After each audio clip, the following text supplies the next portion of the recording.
Amazon Music o TuneIn. Dale clic a la campanita para que recibas la notificación. Este día, en el Corre de la Mañana, le damos la bienvenida a... Bueno, nuevamente le damos la bienvenida a Lili Flamenco en la co-conducción de esta entrevista. En ausencia por vacaciones de Diana Verónica Ramos. ¿Y quién nos acompaña, Lili? Ahora nos acompaña Baltasar Solano, él es el director nacional de bomberos, así es que bienvenido, director, ¿cómo está?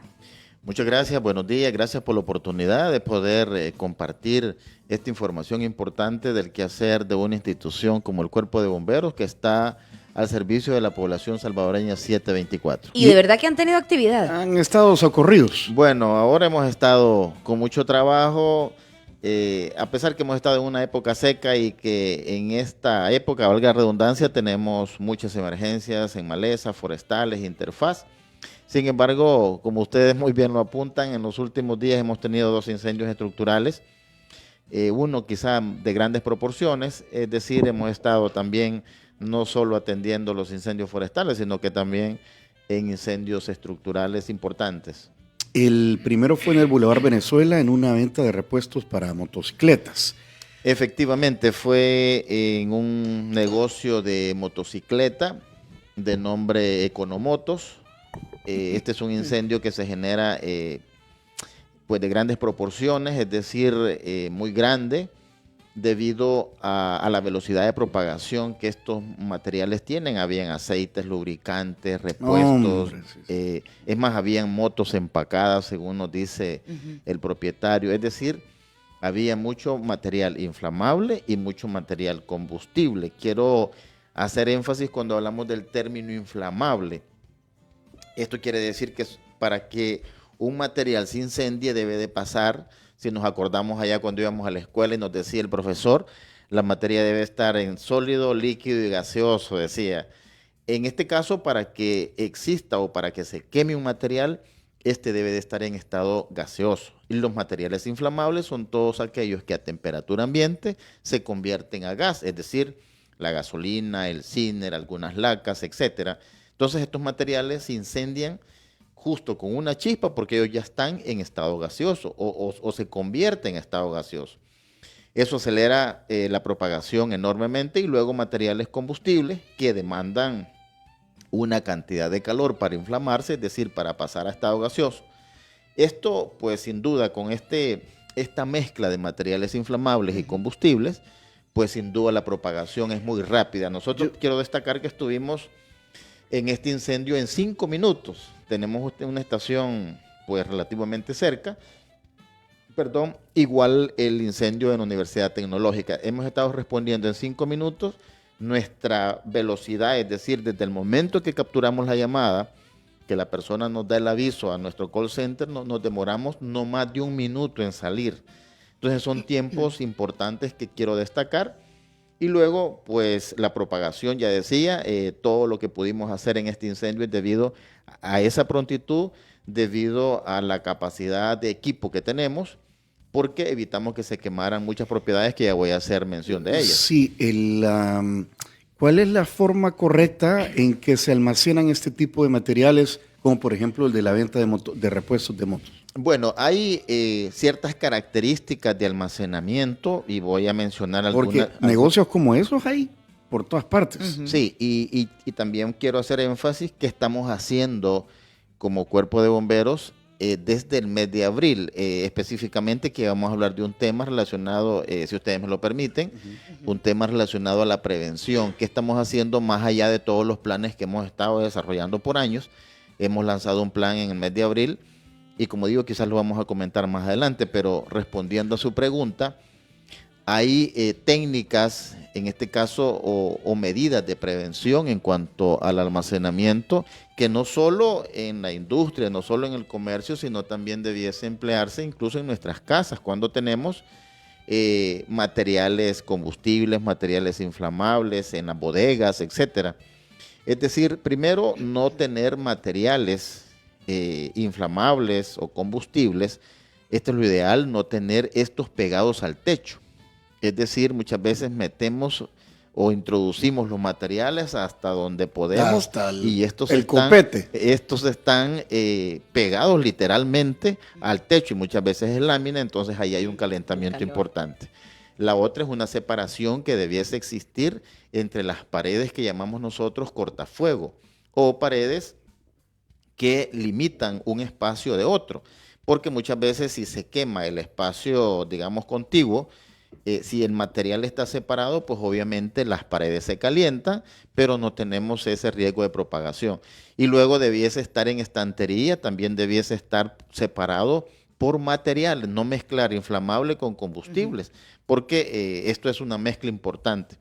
Así que son algunas de las recomendaciones que nosotros hacemos o cuando hacemos las inspecciones, valga la redundancia, Ajá, generamos estos informes con el objetivo de generar esta prevención. ¿Y hay alguna sanción o no sé, cuando hacen estas inspecciones justamente para prevención? Sí, nosotros tenemos...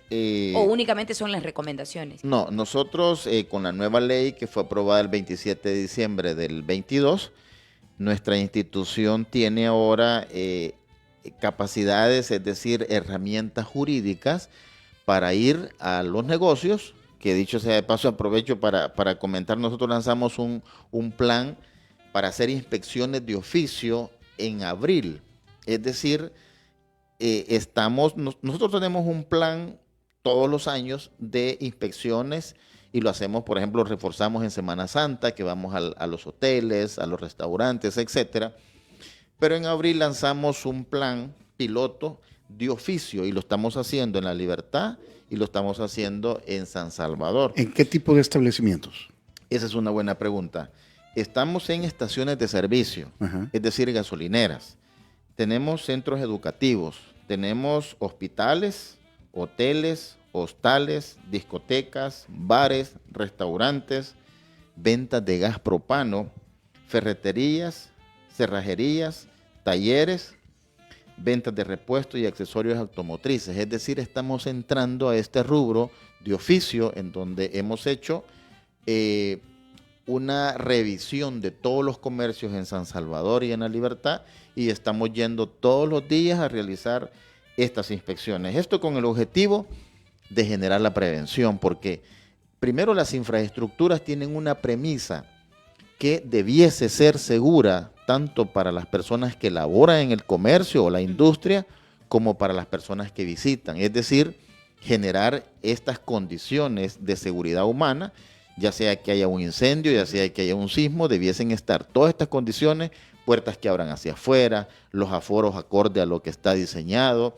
los pasillos, lo eléctrico debidamente identificado, tener brigadas de evacuación, de primeros auxilios, brigadas de incendios, también los equipos extintores de acuerdo a riesgo que se tiene. Es decir, en las cocinas, por ejemplo, restaurantes, uno de los incendios típicos o una de las causas, mejor dicho, de incendios en restaurantes se notan en la campana, que es un accesorio que se tiene en la cocina para captar todo el humo que sale de las cocinas, valga la redundancia. De Entonces, los fogones. De los fogones. Este humo, pues, o vapor caliente, al final es grasa que se eleva y se pega en este accesorio que se llama la campana, como le llaman técnicamente. Esto puede tener la posibilidad muy grande de generar un incendio debido a esa grasa comestible. Y eso no significa, los fuegos se clasifican, o en la antigüedad los clasificábamos en 4 clases: sólidos, líquidos, gaseosos, es decir, el ABC como nosotros decimos, y luego los incendios en metales, que son los 4 fuegos que tiene. Entonces, A son todos los sólidos, B son todos los líquidos y gases, C son todos los eléctricos y D son los incendios en metales. Últimamente, digo últimamente, pero ya hace muchos años, se catalogó el incendio en las grasas comestibles, como incendio tipo K. Entonces ya no tenemos 4, sino 5. Y los tipo K son los que se generan en estos aceites comestibles que, dicho sea de paso, necesitan un extintor especial para ello. Ya no se utiliza el extintor común que nosotros vemos, que se llama ABC, sino que debe ser un extintor tipo K, es decir, tipificado para extinguir el incendio en grasas comestibles. Entonces, en los restaurantes esa es otra de las causas. Debiese estar esa campana sin grasa. Debe de hacérsele una limpieza constante. Nosotros a la hora de ver, hacer la inspección, mejor dicho, identificamos que esa campana debe estar limpia. Y además, director, además de las inspecciones que ustedes están haciendo, también sería bueno que los establecimientos de distintas características, ya sea restaurantes u otros comercios, también no sé si ustedes dan capacitaciones, entrenamientos de prevención. Nosotros tenemos, digamos, dos apartados importantes en la institución. Una es la respuesta, en donde hacemos desde las capturas de serpientes, rescate de gatitos, perritos, hasta incendios de grandes proporciones como el que tuvimos la semana pasada. Y tenemos otro apartado que es la parte de prevención, la parte de mitigación. La nueva ley ahora nos permite, aparte de generar las inspecciones en el comercio ya instalados, en las edificaciones que funcionan como comercio, haciendo referencia a las que hablábamos anteriormente, también en nuestro país, si alguien quiere construir un edificio, no lo puede hacer si no pasa porque bomberos le dé el aval, no el aval de la fachada, no el aval estructural del plano, sino más bien que en el diseño del edificio existan esas condiciones de seguridad humana de las cuales he hablado, que tenga identificado el riesgo eléctrico, que se identifique en el lugar cuál será el punto de reunión en caso de evacuar a las personas que ocupan el edificio. Es decir, todas aquellas condiciones de seguridad, no solo de incendio, sino también aquellas que permitan poder evacuar de una manera ordenada y segura a las personas en caso de un sismo, por ejemplo. Entonces, tenemos un área que se llama la unidad de prevención, que se dedica a todas las inspecciones, y tenemos un área de capacitación externa, es decir, generamos todos aquellos servicios de formación en las instituciones públicas y privadas. Es más, tenemos planes todo el año, por ejemplo, la educación en los niños relacionada a los productos pirotécnicos durante todo el año. Vamos a las escuelas y les decimos a los niños, usted no debe de quemar producto pirotécnico, menos aún si es prohibido. Es decir, esto lo deben hacer los papás. Entonces tenemos estos programas de educación en las escuelas públicas y privadas, pero también generamos servicios de capacitación en la industria, en el comercio, en las instituciones públicas. Al final nuestra institución no solo ve la parte de la respuesta, sino también tenemos parte de prevención, y ahora con la nueva ley que nos da estas herramientas para poder exigir que se cumplan este tipo de recomendaciones. No quiero ni imaginarme la cantidad de cosas con las que se encuentran. ¿Tiene algún ejemplo así que usted dijo, no, hombre, qué brutos aquí? Y ahorita que acaba de Estos mencionar... ya van a explotar. Sí, fíjese que muchas veces hemos encontrado, y voy a contar algunas... a manera de ejemplo, para pues sí, lo que no hay que hacer. Pues, algunas anécdotas, pero antes de contestarle, Tony, quiero decir que en cuanto a las inspecciones que tenemos a este momento, ya llevamos 481 en todos estos comercios de los cuales yo hacía referencia. Pero, por ejemplo... Va en La Libertad, allá en el puerto. El estar, y quiero hacerlo de manera ejemplo, en estar en un mismo lugar todos los días, al final uno no dimensiona el riesgo porque lo ve normal. Parte del paisaje. Es parte del paisaje, como usted dice. Entonces... uno dice, bueno, pero esto está bien, no es normal. Es más, no me ha pasado nada nunca. Cuando nosotros vamos, identificamos los riesgos y hacemos la recomendación. Y voy a poner un ejemplo. Una vez me tocó asistir a un incendio en una cuetería. Y cuando nos cae la llamada, me dicen, hay una persona fallecida. Voy al incendio y busco, bueno, el fallecido donde está. Regularmente los incendios en las cueterías es una detonación en pocos minutos y luego se quedan incendios, pero no son de grandes proporciones, porque básicamente en las cueterías, no siempre, pero en su mayoría es una detonación y se termina todo. Cuando hacemos el recorrido para poder identificar, para poder buscar qué causó el problema, nos encontramos que la persona lamentablemente estaba con una esmeriladora cortando la chapa de una puerta justo contigua a una bodega de producto terminado. No.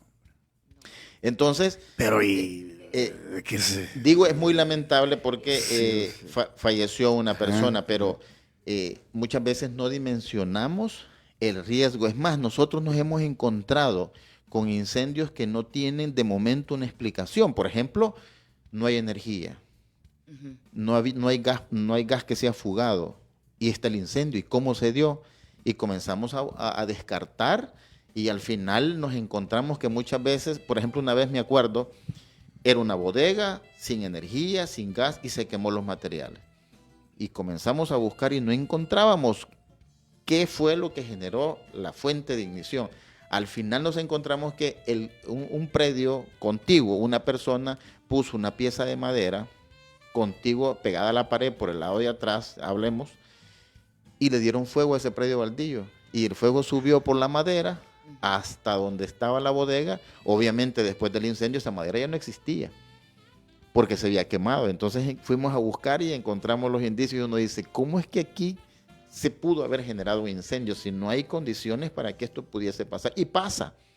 Entonces, a lo que quiero llegar es que por ínfimo que pudiese parecer un riesgo, nosotros lo tomamos en cuenta. Es más, con ello muchas veces generamos este tipo de prevenciones, y al final pues protegemos el negocio, protegemos el empleo de las personas, y por ende protegemos el medio ambiente. Yo creo que perdón, solo para responderle aquí al número de terminación 0935, creo que con esa respuesta suple a la pregunta que dice que si han encontrado en estas revisiones anomalías, y alguien quiere saber cuál es el balance comparativo respecto a años anteriores de incendios forestales. Yo creo que les llamamos forestales porque son en el campo, pero ya técnicamente ustedes tienen hay una separación, ¿verdad? Pero llamémoslos forestales.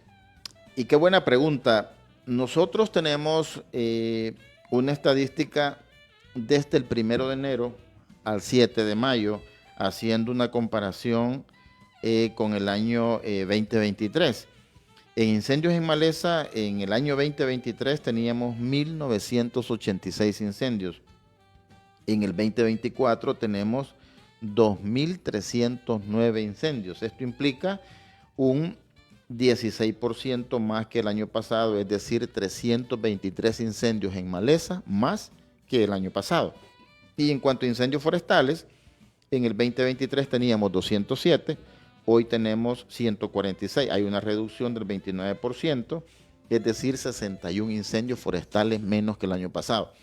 Algunas veces el problema quizá no es la cantidad de incendios, porque pudiesen haber una reducción importante, pero al final pueden haber incendios mucho más grandes en donde se queme más superficie. Es decir, la importancia de este caso es la cantidad de vegetación que perdemos. No hay una conciencia, no hay una conciencia porque en nuestro país los incendios forestales y en maleza no son por aspectos naturales. En otros países suele pasar que es por rayo o por algunas otras causas. En nuestro país no tiene esas condiciones. Es alguien que está limpiando el terreno porque van a construir. Tony, también a veces las colillas de cigarros, la gente va en carretera, tira y no puede. En nuestro país, no se imaginan todo lo que puede provocar eso. Todos los incendios, absolutamente todos, son generados por el factor humano. Ya sea que se tiene la intención de prenderle fuego o de manera accidental, pero siempre tiene que ver el factor humano, lo que usted muy bien apuntaba, las colillas, personas que entran con su vehículo en zonas boscosas, personas que van de turismo, hacen fogatas y se retiran y no dejan liquidado esta fogata, es decir, no le aplican agua, y el viento obviamente arrastra las chispas e incendia la vegetación. Personas que se dedican a la caza, le prenden fuego al bosque, esperan los animalitos para cazarlos.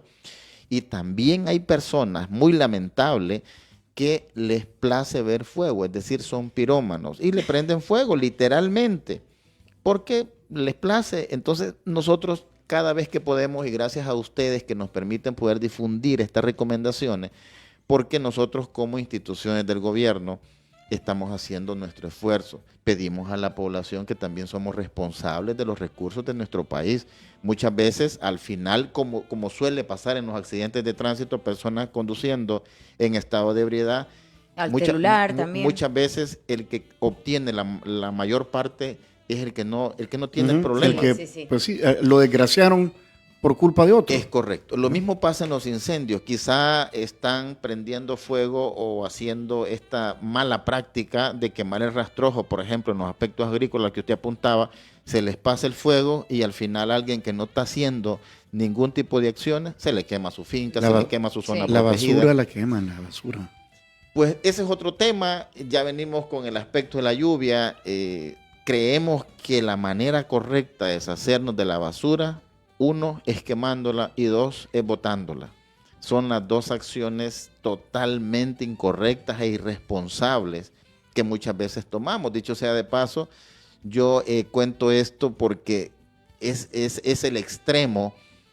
El año pasado, cuando estaban las cañadas, las quebradas inundadas, vimos acá en San Salvador que viajaban lavadoras, refrigeradoras, que las personas lanzan a las cañadas crecidas, en este caso por la lluvia obviamente, para deshacerse de cosas, o en este caso de electrodomésticos obsoletos. Es decir, eso es lo peor que puede pasar. Pero si alguien dice, vaya, la lavadora, ya no, se me arruinó, ¿cómo dispone de ella? O sea, ¿a quién se la lleva? ¿A una huesera? O sea, ¿cuál sería la disposición final correcta? Pues hay un reciclaje que debiese hacerse y yo veo acá en la radio que ustedes tienen ese sistema y la verdad es felicitarles por eso. Yo estaba viendo los tipos de basureros que tienen identificados con bolsas, etcétera. Eso es lo que todo mundo debiésemos hacer. Es decir, reciclar. Hay personas que se dedican a este proceso. Chatarreros. Los chatarreros, es decir, al final lo correcto no es lanzarla a la quebrada, definitivamente. Hay colonias acá en San Salvador que se inundan. Nosotros atendemos estas inundaciones porque tenemos un dispositivo a través del sistema de protección civil que cuando tenemos la amenaza de la lluvia, tanto los equipos tácticos de protección civil, bomberos, ya tenemos los puntos, vamos a esos lugares y esperamos a que se genere el problema. Cuando tenemos la inundación, decimos nosotros, hay que actuar, hay que buscar qué hacer, paramos el tráfico, etcétera, y vamos y decimos, hay que limpiar, y cuando nos encontramos los tragantes tapados con bolsas, es decir, con basura, quitamos la basura y no hay inundación. Al final, no es por las tuberías el problema, es porque los tragantes tenemos taponamientos debido a la basura, definitivamente. Y no hay cultura de las personas, por ejemplo, van en el transporte, van en su carro, caminando, lo que sea, la basura solo la botan desgracia. Y ya. O sea, hay un teléfono de servicio de limpieza urgente de la Alcaldía Municipal de San Salvador Centro, sería hoy, que es el 2535-5636. Ahí les mandan un camioncito hasta la puerta de la casa a la gente y ahí puede disponer de eso y la alcaldía sabrá dónde lo lleva. También hay un WhatsApp que es el 7129-4301. Vamos a hablar de la temporada de lluvia que se aproxima, ¿verdad? Porque son parte de todo el sistema de emergencia nacional. Pero antes, Aquí está esta bolsa de Cherito Café para el director del Cuerpo de Bomberos. ¿le gustó el cafecito? No, está riquísimo. Bueno, muchas mire, gracias. aquí pues, le estamos haciendo la entrega de ese café. de Cherito Café, es súper rico y es 100% salvadoreño. Muchas gracias, muy fino. Eso es para que lo disfrute. Pueden encontrar a Cherito Café en sus redes sociales, Instagram y X, como @cheritocafé.sv o pasan por Bolengo Plaza en San Benito, ahí está el Cherito. Y bueno, tiene variedad, por ejemplo está San Pancho, que es Black Honey de la finca Las Veraneras, o pacas también semilavado de la finca La Palma, es delicioso Cherito Café. Bueno, también ya vino el desayuno de San Martín, director. El Market San Martín te espera para que lleves directo a toda la cena variedad de salsas, vinos, espumantes, entre otras opciones ideales para disfrutar en tus viajes. Visita tu sucursal San Martín favorita y a disfrutar. ¿Cómo vino esto a la cabina? Esto vino de la forma más segura de viajar y es gracias a esta línea rosa que pues siempre nos está cuidando. Hay mucha seguridad, comodidad, las 24/7. Usted puede contactarlas al 6200-4491 y también la app Línea Rosa. Ya volvemos.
8 de la mañana, 41 minutos. Nos acompaña Baltasar Solano, director del Cuerpo Nacional de Bomberos. Aquí nos acaba de mostrar unas fotografías.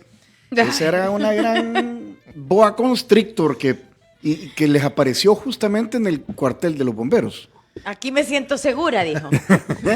Efectivamente, nosotros, pues cuando yo entré a bomberos allá por el 91, es decir, ya hace muchos años, el servicio social que nosotros brindamos en relación a los animales básicamente era el desalojo de las abejas y que teníamos muchas llamadas y atendíamos ese tipo de emergencias. Hoy, pues hacemos una diversidad de servicios, desde pues que el gatito quedó en el Razor, vamos a rescatarlo, que el perrito se fue a la alcantarilla, vamos a rescatarlo, incluso pericos, zarigüeyas, mapaches, es decir, hay cualquier cantidad de animales. Fulanos que salen por las ventanas.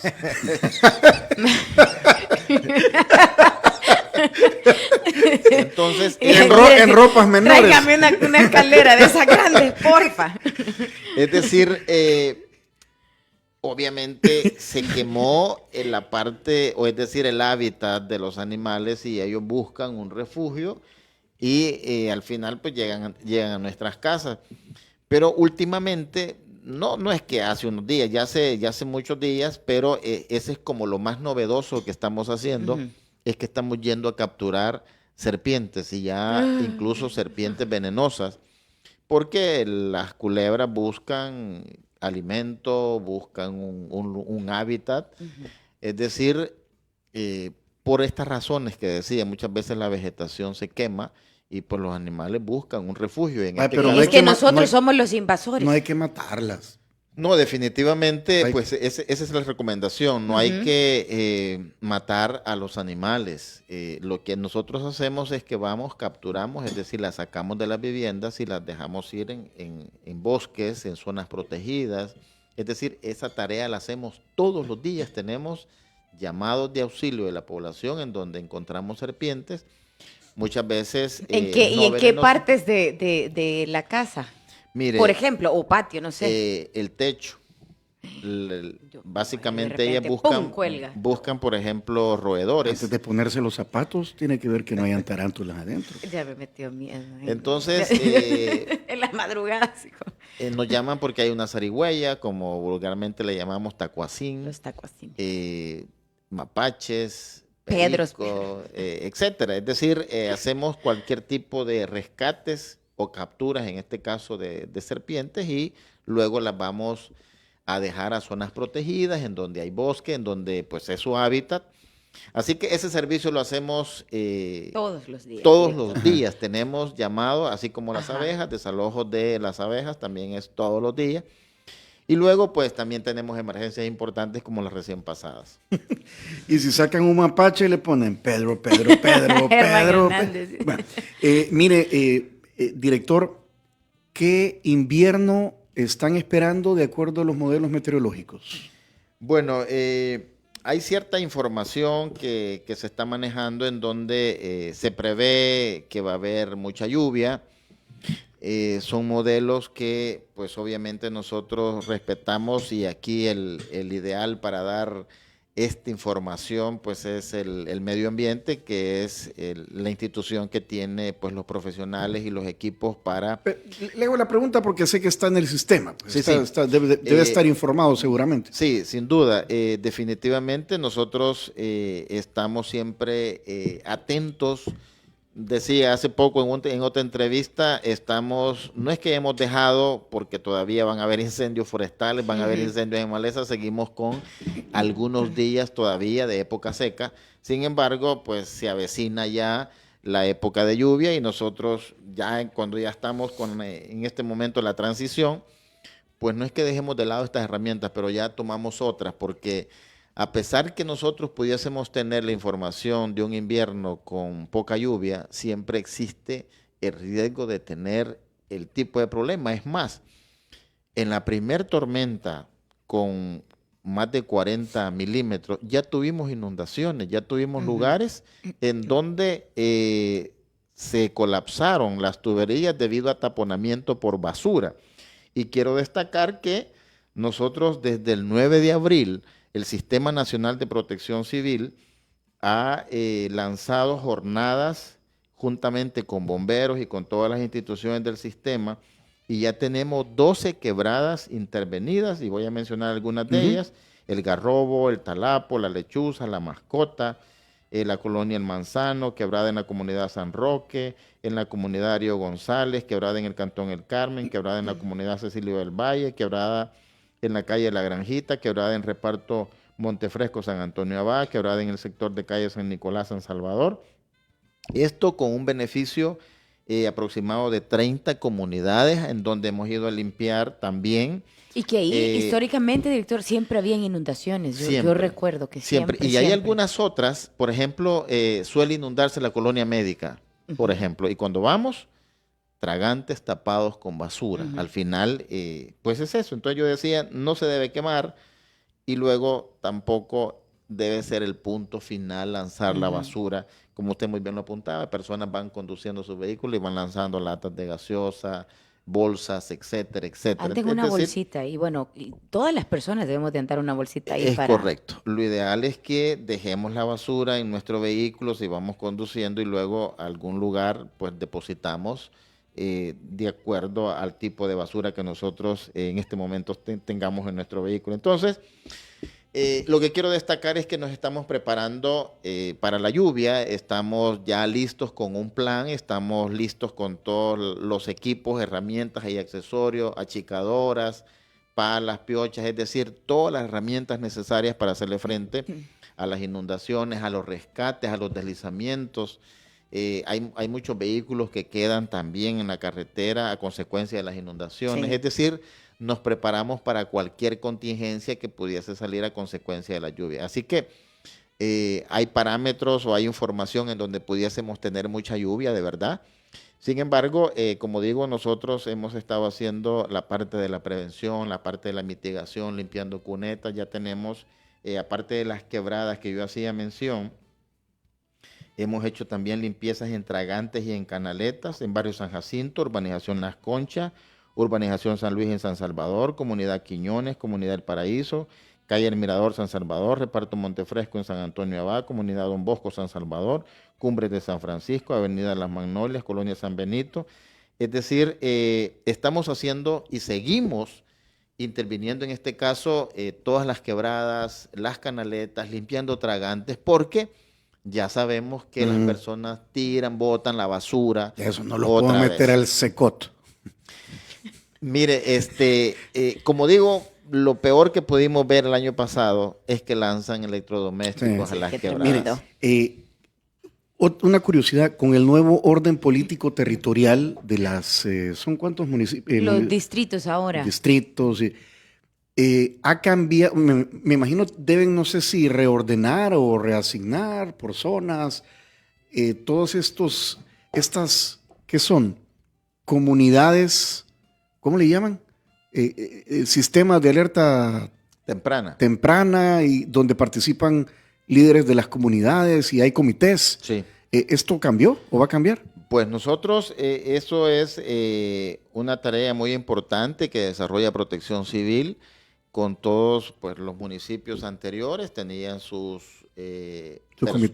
comités, personal entrenado, tenía distribuidos estratégicamente Protección Civil, las comunidades, es decir, nuestro sistema de emergencia está de esa manera, está nacional, municipal, local, en este caso comunal también, es decir, hay una estrategia desarrollada en un plan de contingencia para generar esta respuesta. Por ejemplo, nosotros los bomberos tenemos muchas comunidades capacitadas y equipadas. Voy a poner ejemplos al costado norte de nuestro país, es decir, Chalatenango, El Trifinio. En esos sectores hay más comunidades que cuando tenemos incendios, ellas actúan y nos ayudan a alertarnos y también trabajan a la hora de atender una emergencia. Lo mismo pasa. En este caso, la organización comunal es muy importante para poder desarrollar la resiliencia, para poder desarrollar la respuesta al momento de tener una situación, en este caso lamentable a consecuencia de las lluvias, pero también Suele pasar que en los sismos también se requiere, es decir, en todas las emergencias, no solo en la lluvia, la organización comunal es muy importante. Así que el Ministerio de Gobernación tiene en este caso un plan estratégico desarrollado a través de Protección Civil, obviamente, para generar esta resiliencia en las comunidades. Yo ponía de ejemplo las comunidades que hay en muchos lados, pero hay mucho más en la zona norte de nuestro país, es decir, Chalatenango, el Trifinio, toda esta zona está muy organizada para poder generar esta respuesta. ¿Y debido a? Porque siempre en esa zona. Digo esta zona, hay en muchos lados del país, pero en esta zona se caracteriza porque es una zona más boscosa. Obviamente el Ministerio de Medio Ambiente tiene, o turismo en este caso también, personal en zonas protegidas, pero yo hablaba de la organización comunal. Es una zona que está como más organizada desde nuestra perspectiva. Morazán también tiene, es decir, la zona norte, la zona boscosa, está organizada a través de todas las comunidades y, como digo, tan equipadas, entrenadas. Nosotros hemos tenido que dar servicios de capacitación, que es básicamente lo que hace Protección Civil, pero en un aspecto más integral, y nosotros nos sumamos a este esfuerzo. Áreas naturales protegidas, bueno, el Walter Dringer todos los años hay que estar socando que no agarre fuego. Sí, hemos tenido, hace muchos años, me acuerdo yo, pasamos semanas incluso trabajando porque nosotros sospechábamos que había algo más, es decir, algún travieso. Encontrábamos el incendio, el viento en los incendios forestales es el que determina hacia dónde va a avanzar. Y nosotros teníamos el perímetro, teníamos rondas hechas para poder hacer una estrategia de ataque indirecto y de repente encontrábamos un foco secundario a 1 kilómetro. Entonces decíamos, ¿cómo es posible que una chispa va a viajar tanta distancia? Es imposible. Entonces suponíamos, y cuando íbamos al lugar ya encontrábamos el foco, lo extinguíamos, pero eso pasa en muchos lugares. Hemos encontrado un incendio en donde no debiese haber, entonces nada más se nos ocurre que alguien le prende fuego. En Cerro El Mono, por ejemplo, el Cerro El Chingo que hemos tenido ahora, incluso la Fuerza Armada también con el sistema Bambi nos ayudó en la extinción. Es decir, lugares que no se generan, por ejemplo, sospecha de aspectos agrícolas que personas van a cultivar, sino que es una vegetación en donde decimos, ¿quién le pudo haber prendido fuego a esto? ¿Con qué objetivo? Insisto, puede ser casa, puede ser personas que les place ver fuego, etcétera. Todavía hay esa mala... es que en el campo yo he escuchado, no sé a qué animalito le atan a la cola el tizón y lo sueltan para que queme el cañal. Bueno, eso desconozco, no sé qué animal será, pero... Pobrecito, sí. Pero nosotros lo que tenemos como causas de los incendios forestales es que le prenden fuego al bosque, esperan a los animales en puntos estratégicos para cazarlos. Hay personas que extraen miel de los árboles porque las abejas hacen, en este caso, las panelas. En los árboles le prenden fuego, extraen la miel, se van obviamente y dejan el árbol encendido. Y esto el viento pues lleva las chispas y se genera la propagación. Y luego las causas que ya conocemos, las colillas, entrar en zonas boscosas con el vehículo, porque muchas veces el gas que emana el escape es suficiente como para incendiar la maleza porque está totalmente seca, y a esto le sumamos el viento que pues suma el hecho de acelerar el proceso de la propagación. Pero al final la causa de los incendios siempre sigue siendo factor humano, lamentablemente, lo cual no debiese ser. Culpamos al viento, culpamos a que no hay humedad. Pero educamos. Director, ante cualquier emergencia, ¿a dónde tienen que llamar? Bueno, nosotros estamos 724, nuestro número de emergencias es el 913 y como digo, en el mundo los bomberos no solo extinguimos incendios, sino que hacemos cualquier tipo de actividad relacionada a generarle... Hacen calendarios. Sí, también. En nuestro país... ¿Será que van a hacer acá uno? Escoja el mes que quiera usted. Y con todos los animales rescatados. Yo, Mr. Octubre. Mr. Octubre. Entonces, nosotros... llama. Bien creativos. No, director. Bueno, en nuestro país hacemos muchos servicios sociales, atendemos en época seca los incendios forestales, en la lluvia las inundaciones, sin dejar de lado la parte de la prevención, porque si estamos atendiendo un incendio, estamos dando una capacitación, también estamos haciendo inspecciones. Ahora tenemos los recursos, tenemos unidad de capacitación externa, tenemos una unidad de inspecciones, tenemos todo el personal de respuesta, es decir, trabajamos en la prevención, trabajamos en la respuesta, trabajamos en la mitigación también, y lo hacemos al mismo tiempo porque hoy podemos decir que tenemos los recursos para poder hacerle frente a todos los aspectos, todas las amenazas que nuestro país tiene en cuanto a riesgo. Sí, los han equipado bien. Se nos acabó el tiempo. Sí. Director, muchísimas gracias y mucha suerte en su trabajo y un saludo para todos en el Cuerpo de Bomberos. Muchas gracias a ustedes por la oportunidad que nos da de poder conversar estos temas tan importantes relacionados al quehacer de nuestra institución y del quehacer a la hora de atender las distintas emergencias. Así que muchas gracias y que tengan buen día. Sí, gracias por esa labor y bueno, también que se le quede un poquito, ¿verdad?, a las personas pues que nos están escuchando y a otras también, que se comparte el mensaje de ser más responsables. Si quiere volver a escuchar esa entrevista, atención a lo siguiente. Si quieres volver a escuchar esta